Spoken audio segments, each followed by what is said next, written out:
Ladies and gentlemen, welcome to the English Daily Book Summary YouTube channel. In order to not stop learning, listen to an English book summary every day for free.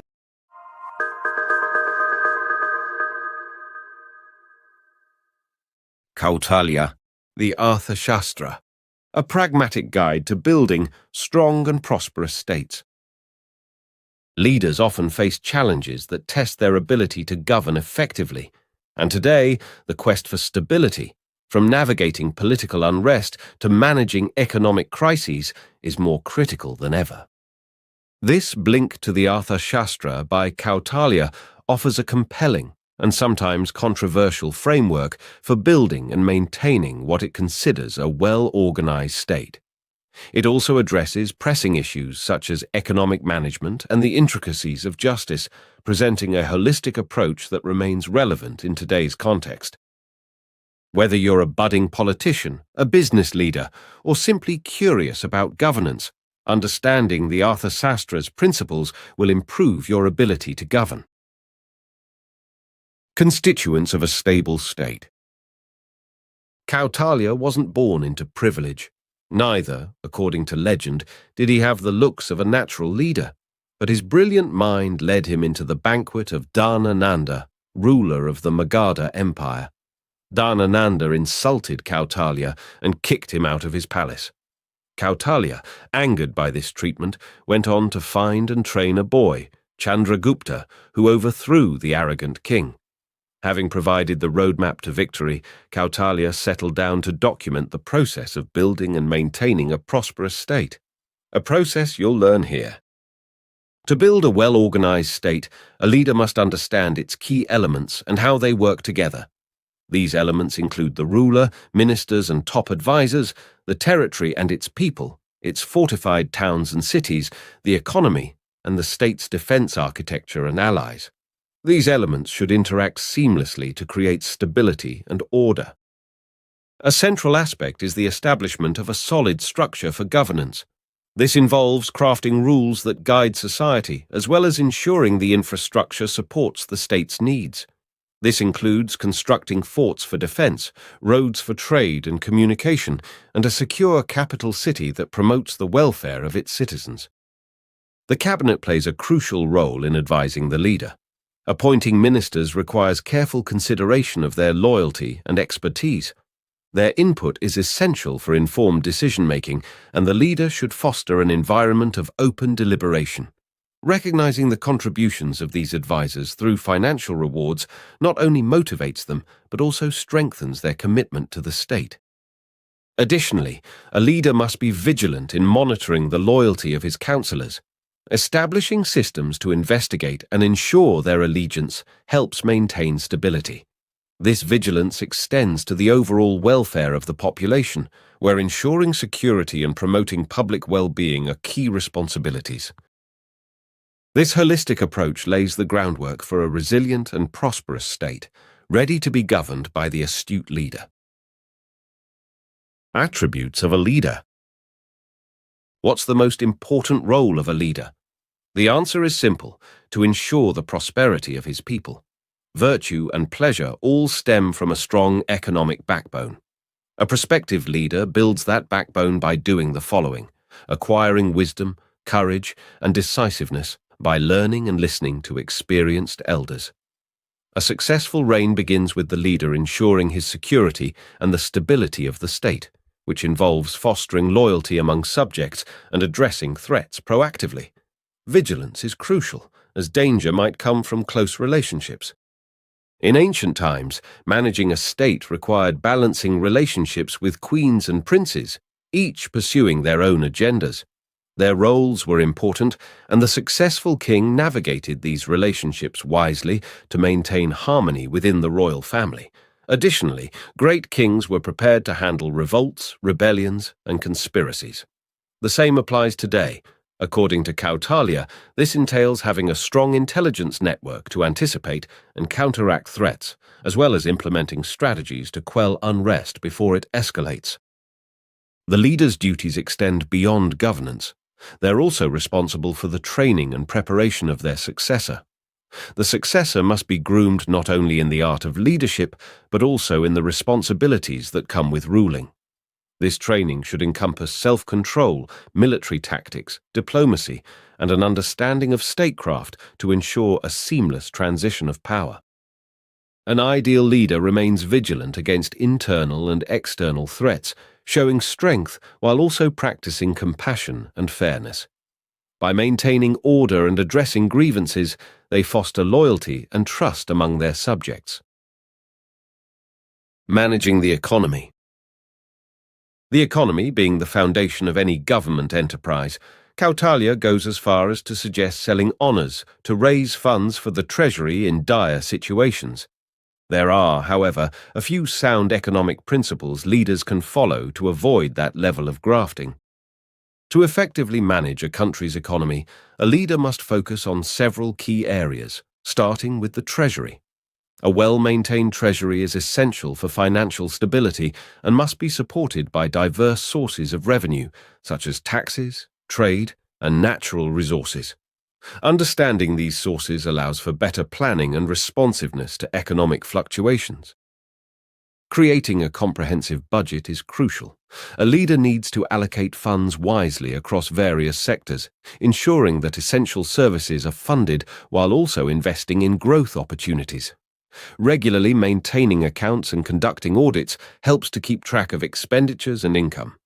This transparency is vital for fostering trust among citizens and ensuring accountability. Addressing corruption is another critical aspect of economic management. Leaders must be vigilant in monitoring officials to prevent misuse of resources. Implementing strict oversight and encouraging whistleblowing can help identify corrupt practices early. Establishing a culture of integrity within the administration fosters a sense of responsibility and reduces the likelihood of misconduct. The leader must make sure that civil servants are adequately compensated to prevent them from stealing or revolting.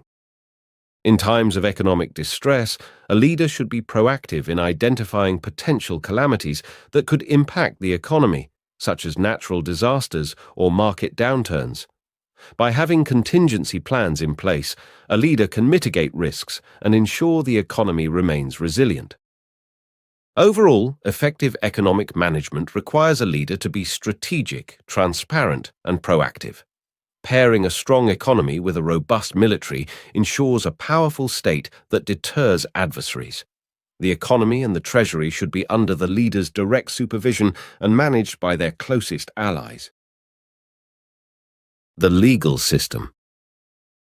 It should be acknowledged that some of the Arthashastra's restrictions on men, women, and different castes are outdated. Leaving that aside, let's look at how the Kautilyan framework of justice is applied. Systematic application of justice is encouraged. Understanding the Kautilyan judicial system, which is designed to maintain order and ensure fairness within society, with law and justice at its core, involves exploring its structure and principles. The sources of law are varied, including ancient texts like the Asthashastras, customary practices, and judicial precedents. Judges and magistrates play crucial roles in interpreting these laws and ensuring justice is served. They oversee the legal process, which includes investigations, hearings, and judgments. Each participant, from witnesses to legal representatives, has defined responsibilities that contribute to a fair trial. The Kautilyan legal framework covers numerous aspects of civil life. For example, inheritance laws dictate how ancestral property is divided among heirs, ensuring equitable distribution. Regulations on loans, deposits, pledges, and mortgages govern financial transactions, protecting both lenders and borrowers. Contracts are legally binding, requiring parties to fulfill their obligations. Labor practices are addressed within this system, detailing the rights and responsibilities of workers, bond laborers, and slaves. The framework encourages fair treatment and outlines conditions for labor agreements. Additionally, it supports partnerships and cooperatives, promoting economic collaboration among individuals. In criminal justice, the Kautilyan system emphasizes thorough investigations and defined arrest protocols. The legal process for trials is established for various crimes, such as theft, assault, and fraud, with a focus on ensuring evidence is gathered and presented fairly. Punishments are proportional to the severity of the offence, with options ranging from fines to imprisonment, reflecting a balanced approach to justice. Overall, the Cautillian system of justice is comprehensive and systematic, aimed at upholding law and order while protecting some individual rights. By understanding its components, one can appreciate how it contributes to a stable and equitable society. Surveillance.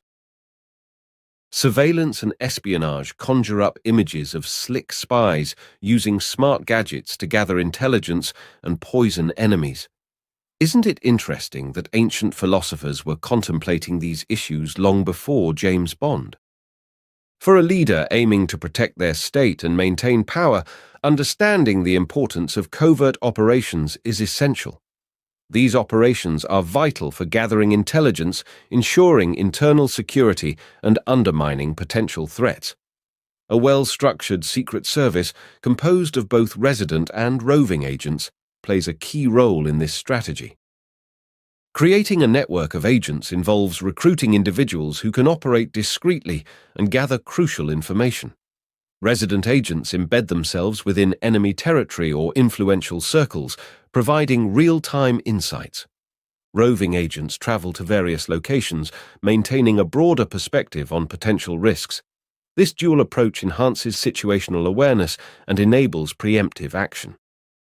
Internal security is paramount in safeguarding the state. Surveillance methods, both overt and covert, are necessary for monitoring suspicious activities and identifying potential conspiracies. Leaders must implement systems that allow for swift responses to any signs of unrest or dissent. Another significant aspect of covert operations is the ability to stir chaos within enemy states. Subversion tactics, such as misinformation campaigns or the fostering of dissent among rival factions, can destabilize opposing powers without direct confrontation. By creating discord, a leader can weaken adversaries and secure their own position. Covert operations should be guided by a clear strategy, emphasizing discretion and the element of surprise.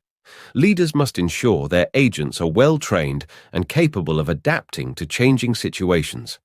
Effective communication and a strong support network are essential for the success of these operations. Ultimately, the ability to carry out covert operations allows a leader to navigate complex political landscapes, protect their interests, and maintain control over their state. Flourishing through foreign policy. Every state inevitably courts enemies and allies. How do you manage these relationships to further your country's interests? For a leader aiming to navigate the complexities of international relations, understanding and applying the 6 methods of foreign policy is essential. These methods provide a strategic framework for engaging with other states, allowing for flexibility and adaptability in various situations. The first method is making peace, which involves negotiation and diplomacy to foster friendly relations and resolve conflicts. This approach helps to stabilize relationships and build alliances that can be beneficial in the long run. Waging war is the second method, employed when negotiations fail or when the state's security is threatened. This requires careful planning and execution, as it can have significant consequences for both the leader and the nation. The third method, staying quiet, refers to adopting a passive stance during certain situations. This can be strategic, allowing a leader to observe and gather intelligence without drawing attention or provoking conflict. Preparing for war is the fourth method, focusing on strengthening military capabilities and readiness.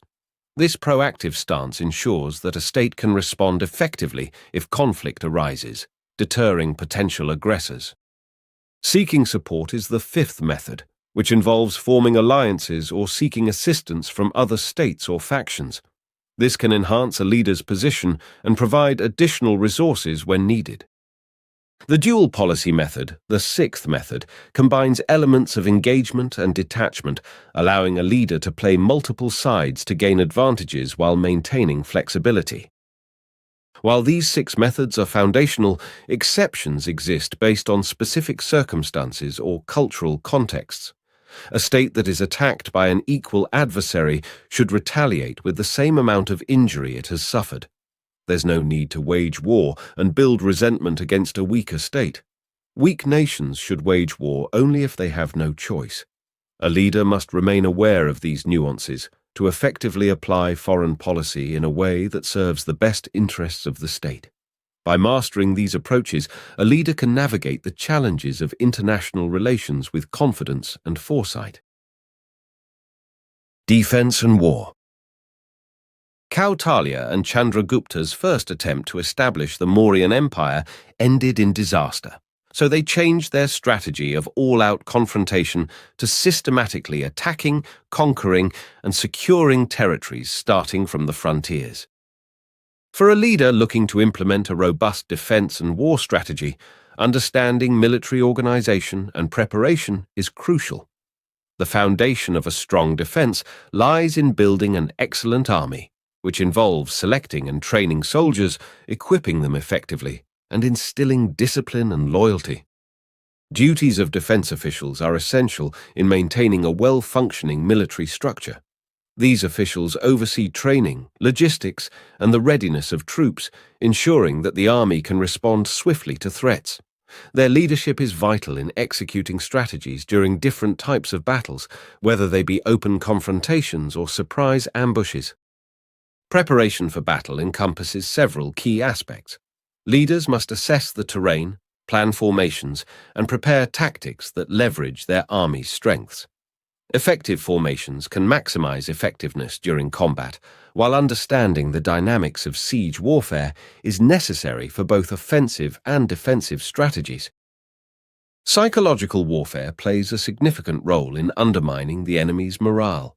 Techniques such as misinformation or demonstrations of power can create fear and confusion, giving a strategic advantage before the first engagement occurs. Once victory is achieved, a leader must focus on how to rule the acquired territory effectively.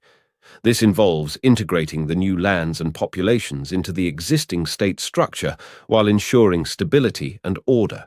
Implementing fair governance, addressing grievances, and maintaining strong local relationships are vital parts of solidifying control. Ultimately, a leader must approach defense and war with a comprehensive strategy that includes preparation, effective organization, and post-conflict governance. By mastering these elements, a leader can protect their state and ensure long-term stability and security.